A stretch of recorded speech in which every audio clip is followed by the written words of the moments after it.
The Ryder Cup was meant to celebrate pure golf, but Bryson DeChambeau just flipped it into a full-blown reality show. Oh, Bryson's having to try and get a little go. His caddy's heated clash with Justin Rose on the 15th hole sparked total chaos. Players, caddies, even vice captains jumped into the drama like it was a TV brawl. Bryson clapped back hard, questioning their respect. Was it passion or straight up pettiness? How would Bryson even try to play it cool here? It all kicked off with one innocent looking step, literally. Greg Bodine, Bryson DeChambeau's ride or die caddy, accidentally stepped right across Justin Rose's putting line on the 15th hole. Lauren, certainly giving a boost to the rest of the players. Rose is away. Justin Rose just telling the caddy of Bryson DeChambeau, Greg Bodine, to get out of his way. In golf talk, that's straight up blasphemy. Rose instantly called him out, admitting later, maybe not as politely as I could have. Translation? Rose snapped. Hard. Bryson, who never stays quiet when challenged, jumped in fast to defend his caddy and threw sharp words right back at Rose. The tension hit like a spark in dry grass. As they stormed off the green, the air was thick with attitude. That's when Tommy Fleetwood rolled up, refusing to let his teammate go at it alone. And boom, he got right up in Bryson's face like it was about to turn into a street showdown. Meanwhile, on the American side, Scottie Scheffler's caddy, Ted Scott, wasn't having it. He took serious issue with Francesco Molinari, who was hovering nearby like a shadow, acting all bold as a European vice captain. Suddenly, this wasn't golf anymore. It was straight-up reality TV drama unfolding on the green. Every step toward the 16th tee box felt like walking into a boxing ring instead of a fairway, the tension crackling in the air. Cameras caught every glare, every muttered word, every chest bump that nearly happened. And the wild part? None of it had anything to do with strokes, strategy, or even the scorecard. This was all ego and pride, pure and simple. By the time they reached the 16th, it looked less like the Ryder Cup and more like a heated bar fight, only with golf clubs instead of fists. Rose had made his point. Fleetwood had chimed in loud, and Bryson wasn't backing down one bit. He was absolutely fuming. Witnesses swore you could see the steam rising off his visor as he snapped back at the Europeans. For a split second, it looked like golf, the so-called gentleman's sport, was about to serve up a full-on live brawl right there on the green. Scheffler did his best to keep his cool, but even he couldn't block out the chaos swirling around his partner. Every shout, every side-eye, every tense breath was electric. And Molinari, he wasn't just spectating, he was in it, trading sharp words with Ted Scott like he'd been waiting all day for that smoke. Fans could feel the energy shift. Every glare, every glove tug, every whispered comment echoed through the crowd like a countdown. By the time Rose and Fleetwood sealed the match on the 16th hole, the handshake line felt like the world's most awkward reunion. Think Oscars slapped levels of tension. Later, Rose tried to smooth it over, saying he offered an apology, but that heat wasn't fading anytime soon. He later said he might have come off too harsh and swore there was no bad intent. But Bryson wasn't buying that for a second. He wasn't about to let it slide. Not this time. The anger had gone way past golf etiquette. This was about pride, territory, and making sure nobody disrespected his crew. So now it's the question everyone's asking. Whose side are you on? Bryson, standing tall for his caddy, or Rose guarding that old school line of respect? Drop your take in the comments because this Ryder Cup clash feels way bigger than the scoreboard ever could. And let's not forget the third player in all this chaos, the crowd. Farmingdale, New York is famous for its ruthless golf fans, and this Ryder Cup proved it again. US fans were out there heckling, mocking, and booing every European move like it was WrestleMania on grass.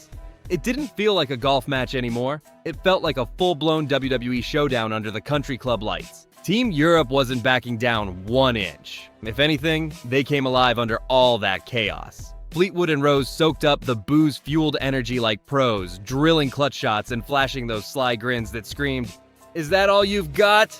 Bryson's beef with Rose might have started from a harmless caddy misstep, but once that crowd got going, it was pure fire meeting gasoline. The Europeans knew exactly how to play it.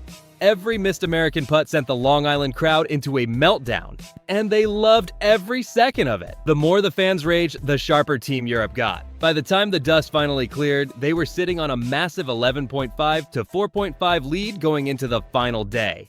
The crowd had thrown every chant, every jeer, every ounce of noise. Got to a point where they had to wait on the tee. There was apologies exchanged. Just the overall drama. It felt like it was a storyline today. It was a shame that that match had to end that way. But I think a little bit of it too was just overall frustration. But instead of folding, Europe turned the hate into fuel, which leaves one big question hanging in the air. What happens when the fire burns too hot? Was Bryson's rage really about what Rose said? Or was it the sting of watching Team USA crumble right in front of its own crowd? The fans were loud, sure, but the players? They were louder. Way louder. What started as a quick call-out turned into a full-on verbal crossfire that shook Bethpageblack to its core. Bryson, known for his monster drives and even bigger opinions, wasn't letting Rose's sharp tone fly past unchecked. And Rose, stubborn as ever, met that energy head-on. No retreat in sight. Then, in stormed Tommy Fleetwood, bringing that trademark fire that could light up a storm. And suddenly, it wasn't one argument anymore. It was three all exploding at once. Molinari joined the chaos, chirping back and forth with Ted Scott like the fairway had turned into a debate stage. Voices clashed, fingers pointed, tempers boiled. It didn't feel like a Ryder Cup match anymore. It felt like a courtroom showdown with no judge, no rules, and no one backing off. Just straight up chaos. No order, no calm, just egos clashing in the middle of the fairway. Every man out there was convinced the other side had crossed the line, and every caddy swore they were defending sacred turf like it was holy ground. The wild twist. Both Rose and Bryson actually made par on that hole, but nobody even cared. Their golf got buried under all the shouting and side-eyeing. When reporters asked Rose later if things got heated, he tried to brush it off, calling it intense but respectful. Respectful? Plays. If yelling across the green, pointing fingers, and dragging half the support crew into the mess counts is polite, then golf's got a new definition of manners. The truth was plain. Words became weapons, and nobody walked off that hole innocent. So tell me, if you were in that New York crowd, would you be booing Team Europe or cheering for the chaos? Drop your thoughts below and hit subscribe. We've got way more rivalries blowing up off the fairway than on it. When US Captain Keegan Bradley spoke afterward, you could tell there was more behind his words than just post-game talk. He admitted, "I think it was a little bit disrespectful," trying to cool things down by reminding everyone that Rose had already apologized. But let's be real, that didn't erase what happened. Once the respect card gets pulled in golf, it's like a stain that doesn't wash out. In a sport built on quiet etiquette and old-school sportsmanship, questioning someone's respect hits deeper than any missed putt or bad swing. It's not just about behavior, it's about character, pride, and legacy. And when that line gets crossed, even an apology can't fix the mark it leaves on the game's soul.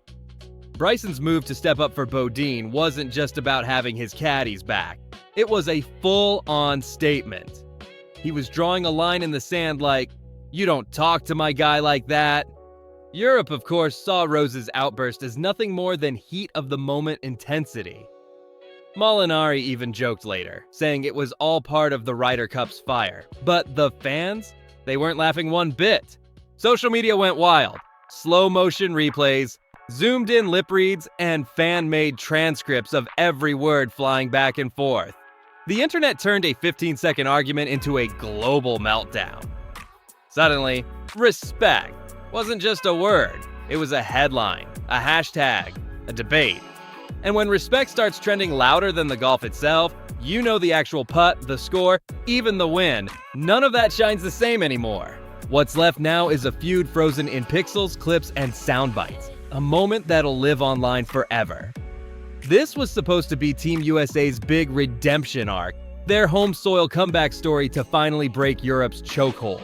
But instead, the weekend turned into a full-on lesson in chaos and dysfunction. By the end of Saturday, Europe was cruising ahead 11.5 to 4.5, while the Americans stood there looking shell-shocked and out of answers. The Bryson versus Rose showdown wasn't just background noise. It became the symbol of everything crumbling inside Team USA. Frustration, ego, infighting. A fired-up crowd that just couldn't shake Europe no matter how loud they got. Meanwhile, Team Europe soaked up every ounce of the madness, flipping the jeers into motivation and turning every argument into pure fuel for victory.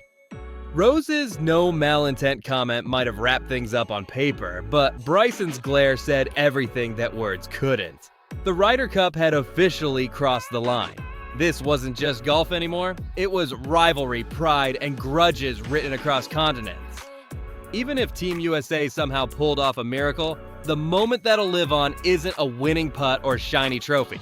It's that raw image of players and caddies squaring up like boxers in polos. They weren't just trading swings, they were firing words sharper than a 9-iron, right there under the Ryder Cup banner that was supposed to stand for unity. The spirit cracked wide open, and what came out looked more like a showdown than a sport. This was pure theater. Ego, tension, and history colliding on grass. So what do you think?